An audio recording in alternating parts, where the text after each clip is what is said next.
Hi guys, good morning. কেমন আছো তোমরা? নিশ্চয়ই খুব ভালো আছো। আমিও খুব ভালো আছি। আজকে শুক্রবার, আজকে 3রা মে।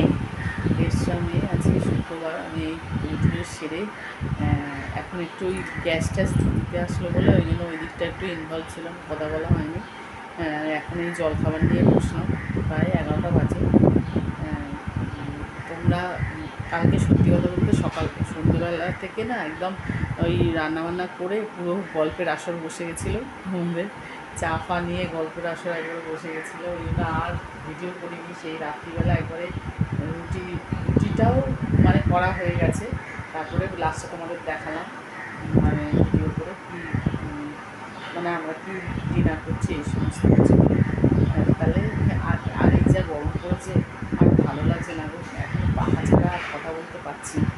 একদম পাখা বন্ধ করলে না আর মানে হয়তো আমি জানি তোমরা কথা শুনতে পাবে, আমার সব কিছু বুঝতে পারবে, কিন্তু পাখা বন্ধ করলে আর একদম শরীর হানচান হানচান করে, শরীর মানে অসুস্থ হয়ে যাবে। তোমরা কি সেটা চাও বলো? নিশ্চয়ই চাও না।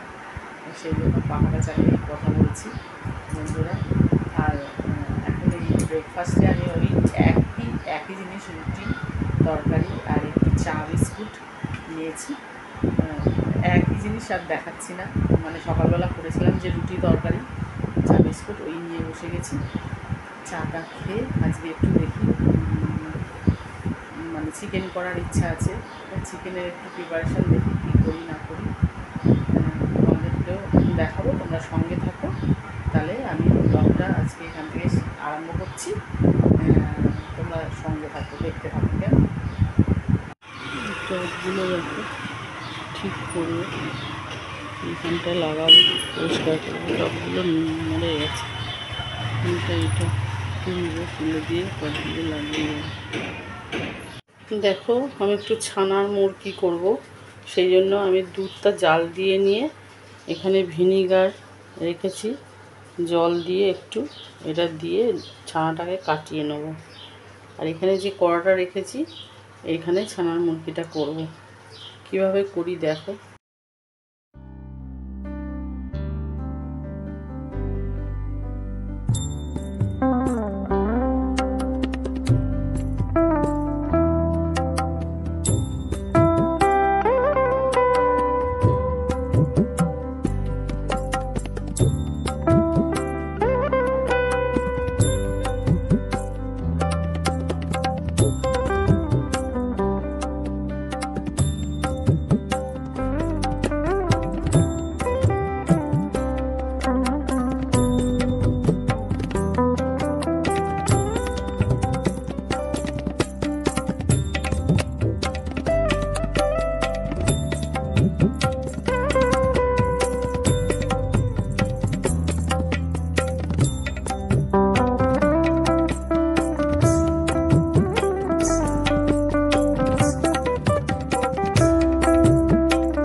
দেখো, ছানাটা আমি করে জলটা ঝরিয়ে নিয়েছি।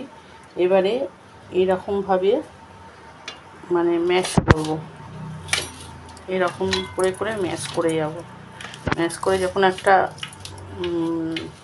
মানে আঠা আঠা ভাব এসে যাবে, তেল তেল ভাব, তখন আমার জানবে হয়ে যাবে।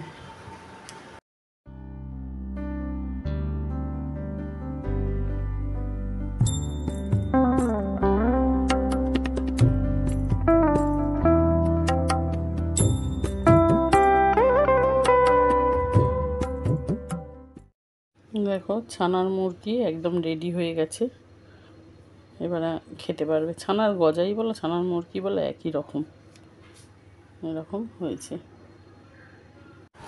Good evening. আমি এই সন্ধ্যে দিয়ে চলে আসলাম, সন্ধ্যে দিয়েছি অনেকক্ষণ আগেই। একটুখানি রাত্রিবেলার রান্নার প্রিপারেশান করছিলাম, করে টোরে এখন এই একটু চা নিয়ে বসেছি। আর দেখো চায়ের সঙ্গে কী আছে। তাহলে বন্ধুরা, গরমে তো একদমই কথা বলতে পারছি না তোমাদের সঙ্গে, তোমরা মনে করছি করো না। হ্যাঁ, প্রচণ্ড গরম পড়েছে। প্রথমত পাখা নেভাতে পারছি না, পাখা নিভিয়ে কথা বলতে পারছি না। আস্তে আস্তে কথাই তোমরা শুনবে, পাখা একদম বন্ধ করা যাচ্ছে না। শরীর প্রচণ্ড খারাপ করে যাচ্ছে। লোকে এসির তলায় থেকেও হাঁপাচ্ছে, আর আমরা পাখার তলায় বলো কী করে থাকবো। যাই হোক, এভাবেই রয়েছে, ওই জন্য পাখা বন্ধ করতে পারছি না। সেই জন্য আজ পাখা চালিয়েই কথা বলছি। আর তোমরা এই গরমের মধ্যে কীভাবে কী আছে বলো তো? আজকে মনে হচ্ছে 44 ডিগ্রি হবে। কদিন ধরেই চলছে 44, 45, 46 এরকম চলছে। মঙ্গলবার তো পুরো লু ছিল। যাই হোক, আজকে একটু হাওয়াটা রয়েছে বিকালবেলা, দেখছি রোজই একটু হাওয়া রয়েছে, কিন্তু সেটা সকালবেলা তো আর গায়ে লাগে না, ওই বিকালের পর থেকে একটুখানি মনে হয় যে হাওয়াটা দিচ্ছে। তাহলে আমি স্ন্যাক্সটা চাটা খেয়ে আসছি। রাত্রিবেলা কি প্রিপারেশান হচ্ছে আর কি তোমরা দেখতে পাবে ডিনারে, সঙ্গে থেকো কেমন। এই দেখো চাউমিনটা কিভাবে করে সেটা তো তোমাদের জানানোর কোনো দরকারই নেই, সবাই জানে চিকেন চাউমিন কীভাবে করে। শুধু আমি এতে চিকেন আর এগ মিশিয়েছি। মানে চিকেনটা তোমার ওই যেরকম চিলি চিকেন করে সেই রকমভাবে একটুখানি ভেজে নিতে হবে। ভেজে নিলেই তোমার এই যে এখানে দেখছো চিকেনগুলো দেখা যাচ্ছে, আর এগটাকে একটু দুটো এগ আর কি ভেজে দিয়ে দিতে হবে। তারপরে যেরকম চাউমিন করে সেই রকমই। আজকে ডিনারে এই এগ চিকেন চাউমিনই থাকবে। তাহলে বন্ধুরা, এই রান্নার সঙ্গে সঙ্গেই আজকে আমার ব্লগটা শেষ করলাম। Good night, tata.